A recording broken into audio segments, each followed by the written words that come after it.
కరువుకు శాశ్వత పరిష్కారం కనుగొనాలని చెప్పి ఒక పెద్ద ఆలోచన చేసి శాశ్వత కరువు పరిష్కారం దిశగా ఆ రోజు Telugu Ganga project, Handri Neeva, Galeru Nagari, Veligonda project, KC canal కానీ, ఎస్ఆర్బీసీ కానీ ఇవన్నీ కూడా ప్రాజెక్టులన్నీ ప్రారంభించి గ్రేటర్ రాయలసీమ అంటే అప్పటి అనంతపూర్, కర్నూలు, కడప, చిత్తూరు, నెల్లూరు, ఒంగోలు జిల్లాలను కలుపుకొని గ్రేటర్ రాయలసీమగా కరువు సీమకంతా కూడా నీళ్లు పారేయాలా, కృష్ణా జలాలు తీసుకురావాలని ఆయన చేసిన ఆలోచనలకు అంకురార్పణ జరిగిందో, ఆ అంకురార్పణ ఈరోజు చంద్రబాబు నాయుడు గారు ఒక పెద్ద మహత్తర ఆలోచన చేసి రాయలసీమను ఒక ఉద్యాన పంటల హబ్గా దేశంలోనే తయారు చేసే దిశగా ముందుకు పోతా ఉంది ఈ ప్రభుత్వం. దానికి తొలి అడుగులు పడబోతున్నాయనే దానికి రాయలసీమ రైతులకు అందరికీ కూడా శుభవార్త తెలియజేస్తూ ఉండా. పూర్వోదయ స్కీమ్ ద్వారా దాదాపు రాబోయే 5 సంవత్సరాల్లో 40,000 కోట్లతో ఉద్యాన పంటలకు అన్నిటికి కూడా నీళ్లు తీసుకొచ్చేదానికి, అదేవిధంగా హార్టికల్చర్ హబ్గా తయారు చేసేదానికి కేంద్ర ప్రభుత్వ సహకారంతో నిధుల వరాలు రాబోతున్నాయని సంతోషంగా తెలియజేసే సమయం దగ్గరకు వచ్చిందని చెప్పి ఈరోజు రాష్ట్ర ప్రజలకందరికీ కూడా మీడియా ద్వారా తెలియజేస్తూ ఉంటాం. ఇదేగిన ఈ రాబోయే 3 సంవత్సరాల నుంచి 4 సంవత్సరాలు 5 సంవత్సరాలు పూర్తయితే రాయలసీమ అంతా కూడా ప్రపంచ దేశాలకు ఉద్యాన పంటల ద్వారా పండ్లన్నీ కూడా దేశ విదేశాలకు ఎగుమతి చేసేదానికి గొప్ప అవకాశం రాబోతూ ఉంది. అదేవిధంగా ఫ్రూట్ ఇండస్ట్రీస్ రాబోతూ ఉన్నాయి, దానికి అనుగుణంగా యాన్సిలరీ యూనిట్లన్నీ రాబోతూ ఉన్నాయి. రాయలసీమ రైతులందరూ కూడా రాజులుగా తయారయ్యే అవకాశం ఈ చంద్రబాబు నాయుడు గారి ప్రభుత్వంలో, కూటమి ప్రభుత్వం ఈరోజు తొలి అడుగులు వేస్తూ ఉందనే దానికి ఈరోజు పూర్వోదయ పథకం ద్వారా చేసిన ఏవైతే ప్రతిపాదనలు ఉన్నాయి ఇవన్నీ కూడా కేంద్ర ప్రభుత్వం ఈరోజు అమలు చేసి శాంక్షన్ చేసే దిశగా అడుగులు ముందుకు పోతూ ఉన్నాయి. రాయలసీమ రైతులకు ఎంతో ఉపయోగపడే డ్రిప్ ఇరిగేషన్ పథకాన్ని గత ప్రభుత్వం, జగన్మోహన్ రెడ్డి గారి ప్రభుత్వం అటకెక్కించి తుంట డ్రిప్ పరికరం కూడా 5 సంవత్సరాలు ఇవ్వలేకపోయిన పరిస్థితుల్లో 2024లో కూటమి ప్రభుత్వం వచ్చిన తర్వాత మళ్ళీ రాయలసీమ అంతటా కూడా 90% సబ్సిడీతో డ్రిప్ ఇరిగేషన్ పరికరాలన్నీ కూడా రైతులకు ఇచ్చే ప్రయత్నం చేస్తూ ఉన్నాం. ఈరోజు ప్రతి రైతుకు కూడా డ్రిప్ ఇరిగేషన్ పరికరాలన్నీ అందుతూ ఉన్నాయి. అదేవిధంగా గత ప్రభుత్వంలో మామిడి మార్కెట్ కుప్పకూలింది. ఈరోజు మామిడి మార్కెట్ విస్తీర్ణంలో 2వ స్థానంలో ఉన్న తెలుగు రాష్ట్రాల్లో మళ్ళీ ఎగుమతులు భారీగా పెంచి అరటి రైతులు కానీ, మామిడి రైతులు కానీ ఆదుకోవడంలో ఈ కూటమి ప్రభుత్వం ముందుకొచ్చిందని చెప్పి మొదటిసారిగా మామిడి పంటను కూడా రైతులను ఆదుకునేదానికి ఈ కూటమి ప్రభుత్వం చేసిందని గర్వంగా చెప్పుకునే పరిస్థితి ఈరోజు వచ్చింది రాష్ట్రానికి. అదేవిధంగా రాయలసీమ చంద్రబాబు నాయుడు గారి హయాంలో ఉద్యాన హబ్బుగా రాయలసీమ దేశంలోనే భాగాన నిలవబోతోంది భవిష్యత్తులో. ఉద్యాన రంగంలో 2017-18లో దాదాపు 17% వృద్ధి రాష్ట్రంలో సాధించిందంటే ఇది చంద్రబాబు నాయుడు గారి కృషి.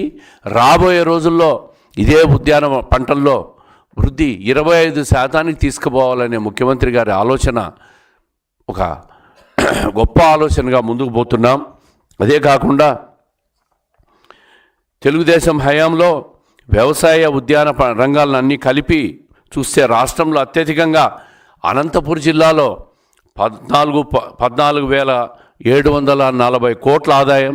ఆ తర్వాత స్థానం చిత్తూరు జిల్లాలో 13,017 కోట్లు, కర్నూలు జిల్లాలో 11,310 కోట్లు, గుంటూరు జిల్లాలో 11,122 కోట్లు, కడప జిల్లాలో దాదాపు 12,000 కోట్ల రూపాయలు ఆదాయం వస్తూ ఉంది.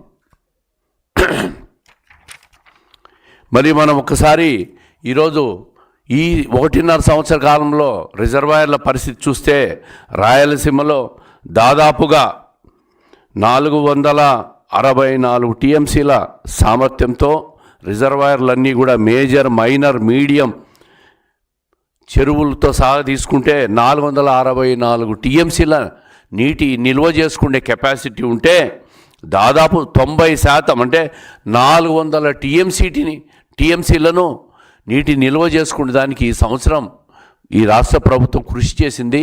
ఈరోజు 90% పైగా అన్ని రిజర్వాయర్లను కూడా పూర్తి చేశాం. ఇదే కాకుండా దేశంలోనే ఒక షార్ట్ పీరియడ్ అంటే 190 రోజుల్లో హంద్రీనీవా 700 కిలోమీటర్ల పొడవైన కెనాల్ను 3870 కోట్లతో 40 టీఎంసీల నీటిని తరలించి 190 రోజుల్లో లైనింగ్ కార్యక్రమాన్ని కూడా పూర్తి చేసి ఒక రికార్డ్ సమయంలో తెలుగుదేశం ప్రభుత్వంలో హంద్రీనీవా పూర్తి చేయగలిగినామంటే అది ఈ ప్రభుత్వం కృషి, చంద్రబాబు నాయుడు గారు ఆలోచన. శ్రీశైలం నుంచి కుప్పం వరకు తీసుకుపోగలిగినాం, లైనింగ్ను పూర్తి చేశాం 190 రోజుల్లో. 40 టీఎంసీల నీటిని దాదాపు తమిళనాడు బార్డర్కు తీసుకుపోగలిగిన కృషి చంద్రబాబు నాయుడు గారి ప్రభుత్వంలో జరిగిందని చెప్పి తెలియజేస్తూ ఉండా. అదే కాకుండా ఈరోజు ఒకసారి చూస్తే గత పరిస్థితులు ఒకసారి చూస్తే మనం రాయలసీమకు 40 తెలుగుదేశం ప్రభుత్వం వచ్చిన తర్వాత, పార్టీ ఏర్పడిన తర్వాత 43 సంవత్సరాల్లో 22 సంవత్సరాలు తెలుగుదేశం పార్టీ అధికారంలో ఉన్న సమయంలో కృష్ణా జలాలు అత్యధికంగా వినియోగించింది ఒక్క తెలుగుదేశం ప్రభుత్వ హయాంలోనే. రాయలసీమ అంతటా కూడా రాయలసీమలో ప్రాజెక్టులకు అత్యధికంగా నిధులు కేటాయించి పూర్తి చేసిన ఘనత కూడా ఒక్క తెలుగుదేశం ఎన్టీ రామారావు గారి హయాం కావచ్చు, ఈరోజు చంద్రబాబు నాయుడు గారి హయాంలో కావచ్చు. జగన్మోహన్ రెడ్డి గారి గత పాలనలో 5 సంవత్సరాల బడ్జెట్లో 12 లక్షల పైచిలుకు కోట్లు 5 సంవత్సరాల బడ్జెట్లో ప్రవేశపెడితే కేవలం రాయలసీమ ప్రాజెక్టుల మీద 2000 కోట్లు మాత్రమే పూర్తి చేశాడు.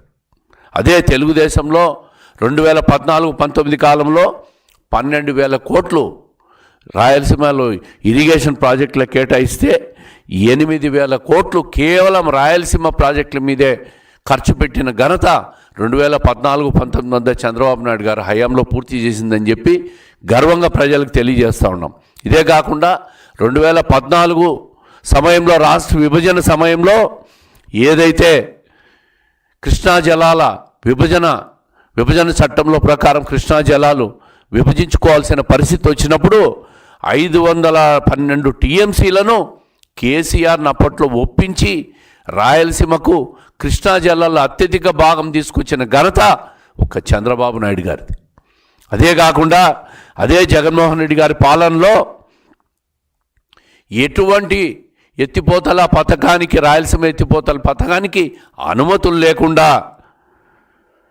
హడావిడిగా ప్రాజెక్టును పూర్తి చేసి దాదాపు 3,825 కోట్లతో ప్రాజెక్టును ప్రారంభించి 900 కోట్లు ఖర్చు పెట్టి మట్టి తవ్వడానికి చివరకు ఎన్జిటి స్టే తీసుకొచ్చి పనులు ఆగిపోయి 1000 కోట్ల ప్రజాధనాన్ని దుర్వినియోగం చేసిన ఘనత ఎవరికన్నా ఉందంటే, క్రెడిట్ ఎవరికన్నా ఉందంటే అది కేవలం జగన్మోహన్ రెడ్డి గారికే ఉంది.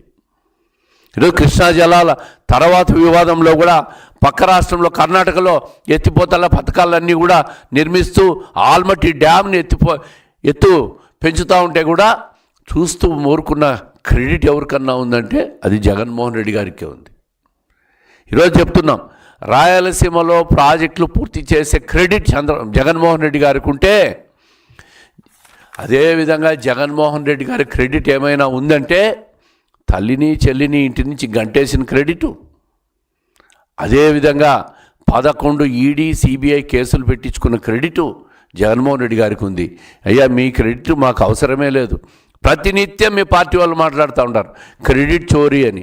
క్రెడిట్ చోరీకి అర్థం తెలియని మీరు మళ్ళీ క్రెడిట్ గురించి మాట్లాడుతూ ఉంటారు. ఏ క్రెడిట్ ఉందని చెప్పి మీరు క్రెడిట్ చోరీ గురించి మాట్లాడుతూ ఉంటారు. క్రెడిట్ ఉంటే మీ జగన్మోహన్ రెడ్డి గారికి ఉంది. అక్రమ కేసులు, అక్రమ సంపాదన, తల్లిని చెల్లిని ఇంటి నుంచి గంటేసిన క్రెడిట్, ఏ అనుమతులు లేకుండా 1000 కోట్లు, ఏ చట్టబద్ధత లేకుండా 1000 కోట్లు సంపాదించుకొని ఈరోజు దేశంలోనే అత్యంత ధనిక మాజీ ముఖ్యమంత్రిగా పేరు తెచ్చుకొని క్రెడిట్ తెచ్చుకున్న ముఖ్యమంత్రి మాజీగా ఎవరన్నా ఉన్నారంటే అది జగన్మోహన్ రెడ్డి గారికే ఉంది. ప్రతిరోజు చంద్రబాబు నాయుడు గారిని, తెలుగుదేశం ప్రభుత్వాన్ని దుమ్మెత్తి పోస్తూ ప్రజలకు ఒక పరిపాలన అని చెప్పి నిత్యం ప్రజల్లో విషం చిమ్మే ప్రయత్నం చేస్తోంది ఈ జగన్మోహన్ రెడ్డి గారి ప్రభుత్వం. రాయలసీమకు ఈరోజు దాదాపుగా కృష్ణా జలాల్లో 512 టీఎంసీల వాటా, అదేవిధంగా సముద్రం లేకపోతున్న గోదావరి జలాలు 3000 టీఎంసీల నుంచి 200 టీఎంసీలు పోలవరం ద్వారా ప్రాజెక్టును పూర్తి చేసి అవన్నీ కూడా డెల్టా ప్రాంతానికి డైవర్ట్ చేసి డెల్టా ప్రాంతంలో ఉన్న కృష్ణా జలాలన్నింటినీ శ్రీశైలం ద్వారా రాయలసీమకు తీసుకుపోవాలనే ముఖ్యమంత్రి గారి పెద్ద ఆలోచన. ఈరోజు పోలవరం ప్రాజెక్టు పూర్తయితే రేపు సంవత్సరం 2027 జూన్ కల్లా అది సాకారం అవుతుంది. ఏదైతే 2014 నుంచి 19 మధ్యలో 72% పోలవరం ప్రాజెక్టును పూర్తి చేసి నిలిచిపోయిన ప్రాజెక్టుని ఈరోజు మళ్ళీ చంద్రబాబు నాయుడు గారు అనుకున్న సమయానికి పూర్తి చేయగలుగుతున్నారు. ఆ ప్రాజెక్టే పూర్తయితే నిజంగా రాయలసీమకు కృష్ణా జలాలన్నీ కూడా సంపూర్ణంగా రాయలసీమలో ఉన్న 4 జిల్లాలే కాకుండా నెల్లూరు, ప్రకాశం జిల్లాలు కూడా పూర్తిగా వస్తాయి. ఉద్యాన పంటల హబ్బుగా తయారు కాబోతోంది.